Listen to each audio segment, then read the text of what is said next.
Las escuchas musicales. Un análisis detallado de cada uno de los casos conduciría a descripciones que ocuparían páginas y páginas.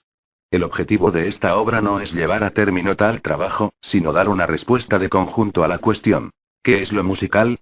Aquí distinguiremos a. 3 situaciones musicales. La primera es puramente pasiva, y nos coloca ante objetos sonoros determinados, simples como el violín, o complejos como los sonidos nuevos o inauditos. Piden al alumno que se vuelva para escucharlo tal y como se ofrece en una banda magnética. Situación acusmática, que quiere decir antes que nada, desconexión del complejo audiovisual, pero que, sobre todo, hace posible, sin obligar a ello, la pregunta relativa al propio sonido y sus cualidades propiamente sonoras, sin relación con su origen mecánico ni ninguna otra intención. La segunda es la situación del instrumentista, esencialmente activa. Él se fabrica lo que oye. En cierto sentido se trata aún de una situación acusmática. Ese sonido no dice nada sobre el mundo exterior o, por lo menos, no existe otro, a menos que el instrumentista se desdoble como actor y como oyente que juzga al primero sobre el éxito de sus intenciones. La tercera es la situación de audición normal y, con mucho, la más complicada. Combina algo de las dos primeras. Es pasiva, pero no acusmática, debido a las percepciones asociadas, motivadas por una curiosidad espontánea vuelta hacia el emisor, quien, esta vez, es verdaderamente otro. Pero, por otra parte, no puede comprender al otro más que simulando implícitamente su actividad, sustituyéndolo tanto como pueda. B. 3 grandes objetos más o menos musicales de la atención auditiva. Yo puedo interesarme especialmente por lo que ocurre del lado del emisor. Alumno, virtuoso, instrumento exótico, amplificador, director de orquesta, etc., o calidad del piano. Renunciemos a enumerar tantos objetos y niveles de complejidad diferentes para retener solo el punto común. Buscamos en el sonido los indicios que nos digan algo sobre las gentes o las cosas que constituyen su origen. Puedo interesarme exclusivamente por los efectos, exactitud de la nota o del instrumento, tempo demasiado vivo, matiz exacto, etc., o sobrepasar estos detalles e interesarme por la música misma, articulando su lenguaje, tema, repetición del tema, contrapunto, etc. También puedo preguntarme, deteniendo la escucha del propio lenguaje musical, lo que caracteriza objetivamente el estilo del director de orquesta. Finalmente puedo interrogarme sobre el propio sonido, repentinamente destacado de los dos polos de la emisión musical y del valor musical. Un sonido desconocido me golpea el oído, y su extrañeza me hace escucharle independiente de todo indicio concerniente al emisor, y de todo valor de referencia. Señalemos, no obstante, que como instrumentista muchas veces escucho así mi propio sonido y mi voz, si la estoy trabajando. Pero, después de largos años de ejercicios, ¿qué puedo escuchar ya, que no conozca viniendo de mi instrumento, a no ser esa forma especial de moldear un sonido afilado, o un timbre de mi voz? Solo la facilidad natural con que puedo moverme entre esas diversas percepciones y el virtuosismo de mi escucha, ocultar la complejidad de mis recorridos de un extremo a otro, y la diversidad de mis objetos, sería impropio calificar de subjetivas a estas escuchas diversas, ya que nada hay de subjetivo en todos esos enfoques que pueden ser compartidos, definidos e investigados de acuerdo con otra persona. C. 4 actitudes o comportamientos en la escucha. Ya las hemos evocado anteriormente. Son las dos parejas: escucha vulgar práctica y natural cultural. Tratándose de música, estas 4 actitudes pueden reducirse, sin miedo, a 2. Práctica y cultural. Escuchemos un piano desafinado o, más exactamente, una nota de este piano cuyas cuerdas no estén en el mismo diapasón. Aquí aparece ya la distancia entre escucha vulgarmente musical, el piano está desafinado, y una escucha práctica como el diagnóstico del afinador, las 3 cuerdas no están en el mismo diapasón. Ambas escuchas tienen en común el hecho de relacionar la izquierda y la derecha del cuadro, lo abstracto y lo concreto.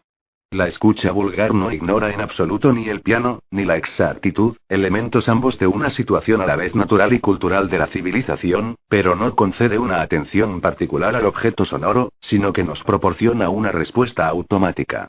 La escucha práctica es más hábil y mejor informada. Tomemos ahora la pareja natural-cultural. La escucha del afinador parece de las más naturales. También el violinista que afina está entregado por completo hacia las cualidades. Pero ni el uno ni el otro están interesados en ello. El acorde, como bien sabemos, también está en función de matices culturales y elecciones musicales muy sutiles. Estamos en presencia de 4 aptitudes típicas del oído. IF 12. Hacia la escucha restringida hemos visto la situación acusmática, que no prejuzgaba la intención de escucha del oyente que se colocaba en esa situación. La acusmática a través del sonido es libre de perseguir todo lo que se puede ver, adivinar y comprender en una situación normal, relativo al origen del sonido y al sonido mismo. Más exactamente, la situación acusmática puede intensificar 2 curiosidades simétricas. 1. La intención ordinaria de remontarse a las causas o descifrar los significados. Si nos privan de la visión del instrumento o del operador, si no recibimos ninguna explicación exterior y nos separan del contexto, tendremos más curiosidad por saber quién toca, de dónde proviene ese extraño ruido, qué lo origina y qué significa. Si Pitágoras hacía que sus discípulos lo escucharan escondido, era para que entendieran mejor quién era y lo que decía. 2. La otra curiosidad inversa a la anterior, es más rara. Es la del afinador catador del sonido, como se cata un vino no para dar 1000 detalles de él, sino para distinguir sus virtudes. Esta es también la escucha del instrumentista, cuando se preocupa de la exactitud de su violín, y trabaja sin cesar el mismo sonido hasta que queda satisfecho de él. Es cierto que en esta escucha haya otros indicios y valores, pero no se contenta con ellos, sino que nutre de ellos al propio sonido.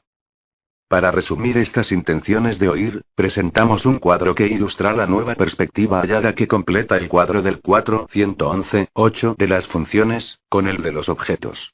En el centro colocamos el balance de la actividad media de la escucha vulgar, donde el sonido aparece con cualificaciones múltiples, polarizadas tanto en el sentido de lo concreto, indicios sobre el origen del sonido, como en el sentido abstracto, valor sonoro o características musicales.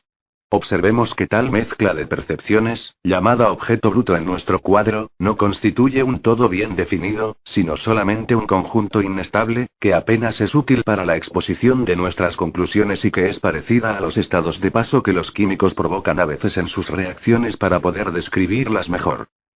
Desde este punto central, la escucha se dirigirá hacia una u otra percepción exterior. La del origen del sonido se refiere a los indicios que revelan las circunstancias del acontecimiento, o las de su sentido que son valores, relativos a un lenguaje sonoro determinado. Finalmente, en un tercer caso, si la intención de la escucha se dirige hacia el propio sonido, como en el caso del instrumentista, o del oyente acusmático desprovisto del lenguaje convencional de origen anecdótico, se olvidan los indicios y valores en beneficio de una percepción global de conjunto, inhabitual, pero, sin embargo, irrefutable porque al haber descuidado voluntariamente la procedencia del sonido, se percibe el objeto sonoro.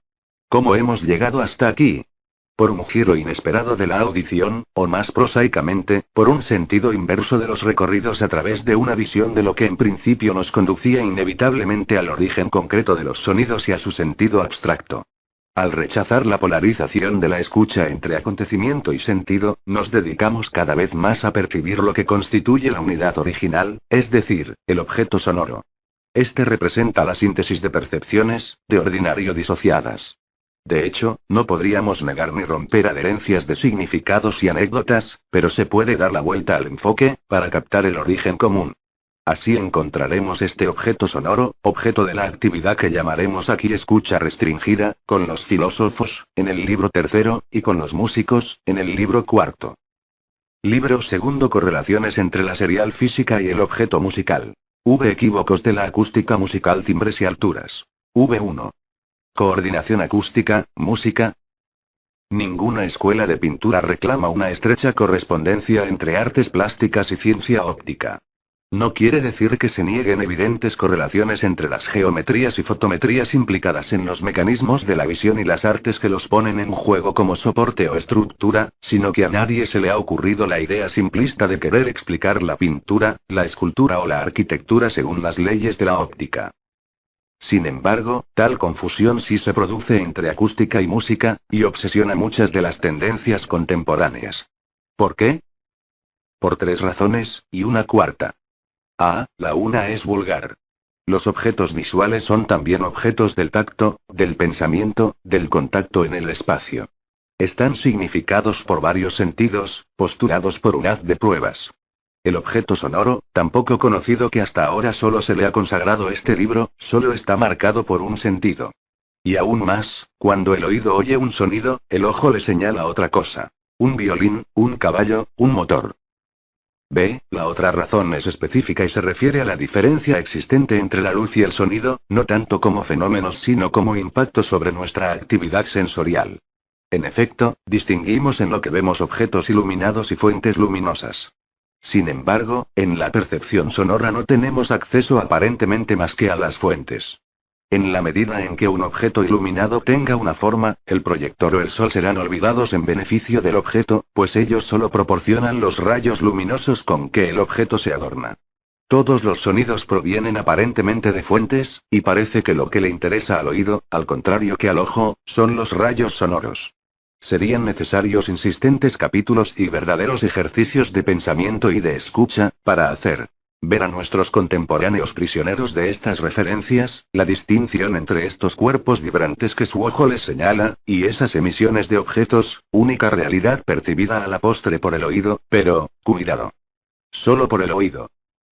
C. La tercera razón es el choque que se produce en el oído entre el aparato receptor y el cerebro, tan claramente separados por la vista, colocando la óptica bajo la frente, y computándolo en el occipital. Las dos funciones están fisiológicamente separadas, hasta el punto de que la imagen, invertida en la retina, es proyectada en otra parte. Ninguna geometría puede explicarnos este salto. Aquí la psicología pone cabeza abajo a la óptica. ¿Pero puede este irrisorio argumento convencer a los coordinadores? D. Hay que añadir una cuarta razón suplementaria, no al nivel de los objetos, sino de las estructuras. Así como el ojo solo aprecia matices dentro de su única octava de colores, el oído abarca un campo vibratorio 10 veces más extenso y logarítmico, con el que funciona como una calculadora, llegando a establecer, ¡qué barbaridad!, una correspondencia sensible, incluido el placer, entre lo que él siente y los valores que contienen los objetos. El oído ama las relaciones simples. El corazón, por una vez, tiene sus razones matemáticas. Y, sin embargo, una propiedad musical tan extraordinaria, en lugar de hacer reflexionar fundamentalmente sobre la música, no cesa de conducir a nuestros músicos a la acústica más estúpida. Los contemporáneos, sobre todo, se instalan en la contradicción más tonta al negar descaradamente las escalas y su empleo milenario, los intervalos y sus relaciones simples, quedando fascinados y vampirizados por los modelos matemáticos. V2. El solfeo de los solfeos 1. ¿Cómo se expresa el catecismo oficial? La música es el arte de los sonidos. Se escribe y se lee tan fácilmente como se leen y escriben las palabras que pronunciamos. Para leer la música y comprender esta lectura, hay que conocer los signos con los que se escriben y las leyes que los coordinan. El estudio de estos signos y de esas leyes es el objeto de la teoría de la música. Así hablaba el honorable Tannhäuser en 1872, corroborado por otros miembros del Institut, como Charles Gounod, Victor Massey y Henri Reber, en su Teorie de la Musique, cuya última edición, 1929, está actualmente en vigor en los conservatorios. La teoría comienza por una primera parte dedicada a los signos, donde aparece la noción de duración. La redonda representa la duración más larga, y cada una de las otras figuras vale la mitad de la figura precedente y, consecuentemente, el doble de la que la sigue. Dicho de otra manera, una blanca vale dos negras, etc. La segunda parte trata de las escalas e intervalos tras haber definido la escala musical como la reunión de todos los sonidos apreciables por el oído, desde el más grave hasta el más agudo, que pueden ser ejecutados por voces o instrumentos. Y, finalmente, una tercera parte, dedicada a la tonalidad, consagra la génesis de la escala diatónica por reducción al acorde perfecto, do mi sol, de los armónicos tercero y quinto de una tónica tomada como fundamental, y por la adición de otros dos acordes perfectos, uno, del que esta tónica es dominante, fa la do, y otro cuya dominante es una nueva tónica, sol si re. Todo ello hace observar al buen Tannhäuser que esta disposición no es fruto del azar o de la fantasía, sino el resultado de la resonancia natural de los cuerpos sonoros. Pero este último párrafo, considerado como digresivo, está ya escrito con letra pequeña. Sin embargo, una llamada en la frase preliminar "la música es el arte de los sonidos", nos conduce a una nota al final del volumen que también transcribiremos. Entonces poseeremos todo el bagaje disponible para el músico, incluido el premio de Roma, sobre la genética musical. Hela aquí. V3. La doctrina tradicional. Fundamento acústico de la música. El sonido es una sensación producida sobre el órgano del oído por el movimiento vibratorio de los cuerpos sonoros. El sonido musical se distingue del ruido en que se puede medir exactamente su altura, mientras que el valor musical de un ruido no puede apreciarse. El sonido musical posee tres cualidades especiales: la altura, la intensidad y el timbre. La altura es el resultado del mayor o menor número de vibraciones producidas en un tiempo dado. Cuantas más vibraciones haya, más agudo es el sonido. La intensidad, o la fuerza del sonido, depende de la amplitud de las vibraciones. El timbre es esa cualidad particular del sonido que hace que dos instrumentos no puedan ser confundidos entre ellos, aunque produzcan un sonido de la misma altura y la misma intensidad. El oído menos experto distingue fácilmente entre el timbre de un violín o el de un oboe dos. En cuanto a los tratados de armonía de Savart, 1851, y de Theodore Dubois, 1901, aunque disertan ampliamente sobre la génesis de la escala diatónica y sobre la famosa coma de ajuste del temperamento, son aún más discretos sobre las bases que el propio Dannhauser, a quien debemos agradecer el haber fijado la doctrina, aunque sea someramente. Si citamos este texto, fundamental para nosotros, aunque esté escrito en letra pequeña en el manual, es porque nos alegra hallar una referencia. 96 Pierre Schaeffer de algo que está tan claramente en la mente de todos que parece superfluo escribirlo. Advirtamos, en consecuencia, que tanto el músico como el especialista en acústica han mamado de la misma leche homogeneizada y garantizada. 1. Entramos en la música con los signos de notación. 2. Encontramos dos definiciones, ambas pragmáticas, de la altura y el timbre. Altura que se puede cantar e interpretar, timbre que se puede reconocer. Y además nos ofrecen. 3. Una definición métrica de las duraciones. 4. Un fundamento acústico de los sonidos de la escala. 5. Un fundamento científico del conjunto por medio de 3 afirmaciones. El sonido musical es una sensación de altura, esencialmente. Esta altura depende de la frecuencia de las vibraciones. Su intensidad depende de la amplitud. La paradoja quiere que la música contemporánea, tan apegada a las justificaciones científicas, vuelva la espalda a la escala de la resonancia de los cuerpos sonoros, apartándose a la realidad objetiva sobre la que Dannhauser decía con buen sentido que dicha gama no era resultado de la fantasía. Pero, aparte de esta manifestación de independencia, no hay en todo el siglo ni una sola línea que se pregunte sobre estas aventuradas premisas, tan limitadas como categóricas. A. Una música enteramente notada desde el principio. B. Una música limitada a los sonidos musicales, definidos por la altura. C. La triple afirmación de que altura, duración e intensidad están vinculados a valores físicos de una frecuencia, un tiempo y una amplitud, o nivel, que coinciden con el fenómeno acústico. A esto han añadido los físicos lo que los músicos nunca dijeron hasta época reciente: que el timbre coincidía con el espectro de frecuencias. No podemos reprochar a los teóricos de 1870 su reducción de la música al abstracto, excusable por su simplicidad, ni siquiera que se limiten a los sonidos de altura determinada. Vemos que lo abstracto, tanto en el siglo pasado como en este, ha tentado a otras reflexiones, aparte de las de los músicos. Pero en el terreno de la música más tradicional, nos vemos obligados a levantar, de una vez por todas, el estandarte de la revolución, contra esta afirmación nunca desmentida y comúnmente admitida en nuestros días, compartida y expandida, de que los valores musicales son en el sentido descrita por medio de notas musicales. Que utiliza las notas musicales como signos. Tratado de los objetos musicales 97 surables e identificables según 3 parámetros acústicos: frecuencia, tiempo y nivel, y además, ¿por qué no?, el espectro. Estas afirmaciones son otros tantos errores. No han sido confirmadas por la experiencia, más que en casos muy particulares, realizados en el laboratorio de los especialistas en acústica, y casi nunca en la música que todos los días hacemos o oímos. Este libro, consagrado a los valores musicales, debería hacer justicia, de una vez por todas, a una confusión mantenida durante tanto tiempo y con tanta eficacia. ¿Pero qué es exactamente la acústica musical? V4. La acústica musical. El método de la llamada acústica musical es el del camino progresivo, y se puede resumir así. Uno siguiendo la tradición musical occidental, compárese las definiciones de Dan Hauser, considera que el terreno musical es sobre todo el de los sonidos armónicos, tal y como se producen bajo múltiples formas en la orquesta occidental. Así elimina implícitamente todo lo que es ruido. 2. A estos sonidos armónicos cree poder descomponerlos en elementos constituyentes, grosso modo. Por un lado, la parte permanente, que forma en general la materia de los sonidos, y las partes transitorias, entre las que sobresale el ataque, aspecto particularmente destacado en la familia de las percusiones. 3. En el campo de los sonidos permanentes resaltan especialmente los sonidos puros, es decir, aquellos cuya composición acústica se reduce a una sola frecuencia fundamental. Puede trazar su mapa en función de las respuestas del oído, en altura e intensidad, a este tipo de estímulos, calibrado en frecuencias y decibelios.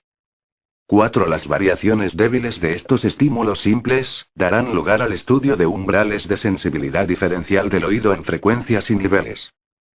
5. Volviendo al factor tiempo, también se pueden evidenciar umbrales temporales. Duración mínima de reconocimiento de alturas o de timbres permanentes, o límite máximo a partir del cual el oído ya no distingue dos sonidos sucesivos, poder separador del oído.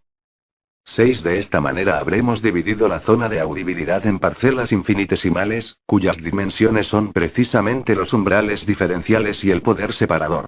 Estas parcelas aparecen como unidades, de sensación, como los más pequeños elementos discernibles en altura, nivel y duración. Estos microsonidos han recibido nombres: fononomatras, o ladrillo de sensación moles. 7. Finalmente, estudiaremos la percepción de los sonidos simultáneos. Los efectos de máscara, por ejemplo, o la presencia de un sonido que modifica la percepción de otro, o incluso, los efectos de combinación o pre. 98. Presencia de dos sonidos que da lugar a la percepción de sonidos adicionales, o diferenciales, que no existen físicamente. Una vez explorados estos puntos, advertiremos que la acústica tiene la ambición de informar sobre la percepción de un sonido musical cualquiera, visto en uno, por la combinación, cuyo principio básico está explicitado en 6, de los datos elementales, proporcionados por las medidas correspondientes a 3, 4 y 5. V5. Psicoacústica y música experimental. Toda la parte experimental de los trabajos de los físicos emprendidos según estos principios, es irrefutable, y de un gran interés general. Hay que agradecer a Helmholtz, Fletcher y sus émulos el haber emprendido sistemáticamente la aproximación a los fenómenos auditivos por el método experimental aplicado a la relación sensorial pura, es decir, a la articulación de los fenómenos perceptivos. Por el contrario, todas las hipótesis concernientes a la limitación del terreno musical, al análisis de los sonidos percibidos en elementos simples, o a su recombinación, chocan con contradicciones e incertidumbres, y lo que es mucho más grave, suscitan objeciones científicas, psicológicas y musicales. La polémica se reduciría al mínimo si conviniéramos en no utilizar el equívoco término de acústica musical, y lo sustituyéramos por otros respondientes a dos aspectos bien distintos de la preocupación experimental. El psicoacústico, que designaría específicamente todos los estudios mencionados, y el de la música experimental o experimentación musical, que abriría explícitamente la puerta a investigaciones relativas a las percepciones inmediatamente musicales, sin cargar a priori con ninguna tematización vinculada a los resultados de la psicoacústica. Esta, aunque relacionada con el nivel perceptivo, consiste solamente en proveerse de estímulos definidos físicamente y observar sus consecuencias psicofisiológicas. La música experimental, por el contrario, no se interesa por los estímulos elementales. Parte del hecho experimental de la existencia de la música como un tipo de comunicación universalmente practicado, cuya estructura y objetos propios estamos obligados a aceptar tal y como son utilizados. En una perspectiva semejante, el músico experimental no tendrá ninguna predilección por los estímulos físicamente simples. Lo que le interesa son las percepciones musicales dominantes, claramente percibidas, que pueden deberse a sonidos físicamente muy complejos. Como ya hemos indicado varias veces, la referencia última del músico es el oído. Las dimensiones físicas de los objetos sonoros son para él un medio cómodo de provocar percepciones características, cuya simplicidad o complejidad no guarda ninguna relación necesaria con la composición acústica de lo que se percibe. Comparemos la investigación física y la investigación musical. Tratado de los objetos musicales e estímulos simples que percepciones dominantes. Música experimental. ¿Qué objetos sonoros? ¿Qué estructuras musicales? Comparando los esquemas del físico y del músico, podemos decir que en el fondo el primero tiende a lucidar la caja negra y a vincular lo más rigurosamente posible física y psicología. Por ello su propio desarrollo planteará cada vez más y con precisión física creciente cuestiones fisiológicas. Esta es la tendencia de la experimentación actual. Por el contrario, el músico, situado de entrada en un mundo original que estudia para sí mismo, el de las percepciones musicales, intenta descubrir, poblar y comprender ese mundo, cosa que puede hacer con mayor facilidad gracias a las técnicas actuales de producción y manipulación de sonidos, que le permiten convertirse en un fabricante de sonidos con recursos prácticamente ilimitados. V6.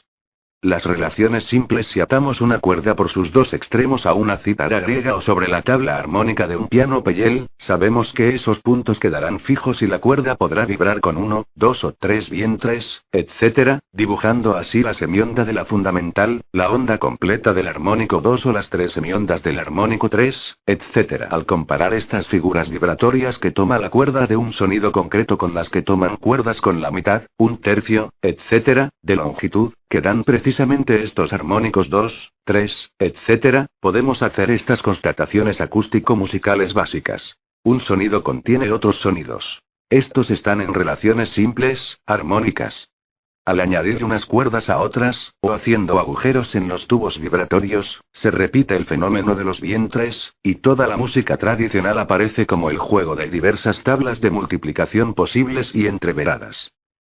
Cienfierres Schaeffer. Si nuestro músico consigue olvidar tan fácilmente el oído en favor de la aritmética, es sin duda porque ha oído de una forma tan lógica que con el ojo tiene suficiente.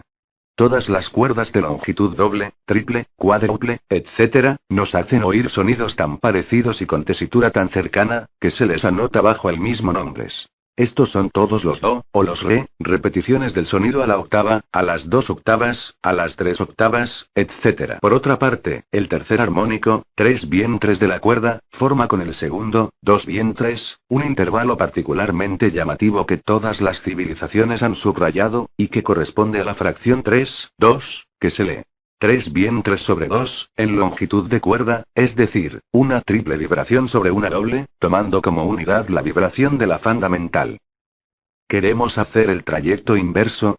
A nosotros, quejosos de no ver conjugados el terna y la versión, el Mols nos aporta las intuiciones de su genio, la invención de sus célebres experiencias y, lo que a menudo se olvida, un oído excepcional. Volvamos a estas fuentes. Merece la pena. V7. Los resonadores de Helmholtz dispone de una serie de resonadores afinados cada uno sobre uno de los armónicos de la fundamental a analizar. Se trata de una serie de esferas agujereadas cada una con 2 agujeros. Excitadas por un sonido timbrado, de altura neta ajustado por la esfera número 1, estas esferas recogen cada una selectivamente uno de los armónicos presentes en el sonido. Si acercamos el oído a uno de los agujeros que se han hecho, percibiremos perfectamente el armónico detectado. Si hacemos oír otro sonido, de la misma altura, pero que provenga de otro instrumento, es decir, timbrado de otra manera, los resonadores operan una selección análoga, pero con una proporción diferente de armónicos. Además, dirá Helmholtz, dedíquense a escuchar un sonido y podrán llegar a percibir directamente sus armónicos. Con un poco de costumbre. Varias generaciones de músicos han aceptado, no solo la teoría de Helmholtz, sino sus consejos de profesor de solfeo. Han identificado los armónicos, han oído la causa. Helmholtz matiza sin embargo afirmaciones tan categóricas. Sus propósitos vanos son los de un físico, sino los de un psicólogo. La cuestión es muy diferente, dice, cuando nos proponemos analizar los casos de percepciones menos usuales, y comprender mejor las condiciones en que podemos hacer la anterior distinción, como ocurre en la fisiología de los sonidos. Entonces constatamos que existen 2 formas o niveles cuando somos conscientes de una sensación. El nivel inferior de esta consciencia es aquel en el que la influencia de la sensación en cuestión se deja sentir en la concepción que nos hacemos de las cosas de sus procesos exteriores, ayudándonos a determinarlos. Esto ocurre sin que sintamos tratado de los objetos musicales 101 necesidad de ello, incluso sin ser capaces de reconocer a qué elemento de nuestras sensaciones se refiere una determinada relación entre nuestras percepciones. Entonces diremos que la expresión de la sensación en cuestión es percibida sintéticamente. El nivel superior es el lugar donde distinguiremos inmediatamente la sensación en cuestión, como una parte real de la suma de sensaciones presentes en nosotros. Diremos entonces que esta sensación es percibida analíticamente. Hay que distinguir cuidadosamente un caso de otro. Además, el sonido de la mayor parte de los instrumentos está habitualmente acompañado de ruidos irregulares característicos, como el rascado y el frotamiento del arco sobre el violín, el paso de aire en la flauta y los cañones del órgano, el latido de las lengüetas, etc. Estos ruidos familiares que caracterizan a los instrumentos nos facilitan materialmente el discernimiento en una masa compuesta de sonidos.